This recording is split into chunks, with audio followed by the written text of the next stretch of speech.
বিশ্বৰ নেতা যশস্বী প্ৰধানমন্ত্ৰী নৰেন্দ্ৰ মোদী ডাঙৰীয়া অহা 18 তাৰিখে আমাৰ কলিয়াবৰৰ যি আগমন, এই আগমনক আমি স্বাগতম জনাইছোঁ আৰু এটা বৃহৎ উদ্দেশ্য লৈ যিটো 7,000 কোটিৰ আমাৰ কাজিৰঙা যিটো কৰিডৰ, এই এলিভেটেড কৰিডৰ যিটো নিৰ্মাণ কৰিবৰ কাৰণে আধাৰশিলা স্থাপন কৰিবৰ কাৰণে আহিছে, এইটো আমি সঁচাই কলিয়াবৰবাসীয়ে নহয় সমগ্ৰ অসমবাসীৰ কাৰণে গৌৰৱৰ কথা।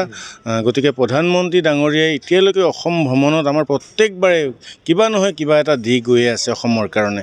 গতিকে আমি কলিয়াবৰবাসী তথা সমগ্ৰ অসমবাসীয়ে মোদীজীক আদৰিবৰ কাৰণে অপেক্ষা কৰি আছোঁ। আমি অসম গণ পৰিষদ আৰু ভাৰতীয় জনতা পাৰ্টীৰ মিত্ৰজোঁট হিচাপে আমি প্ৰধানমন্ত্ৰী আমাৰ কলিয়াবৰলৈ আহিব আৰু প্ৰথম আহিব।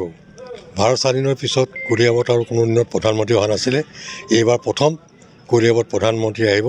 সেইটো কাৰণে আমি কলিয়াবৰৰ সকলো দল ৰাইজ সকলো স্বৰূপে আমি তেখেতক অহাৰ কাৰণে অতি আনন্দিত হৈছোঁ আৰু তেখেতক আদৰিবৰ কাৰণে আমি কলিয়াবৰ ৰাইজ স্বৰূপে আৰু দল স্বৰূপে আমি প্ৰস্তুতি হৈ আছোঁ।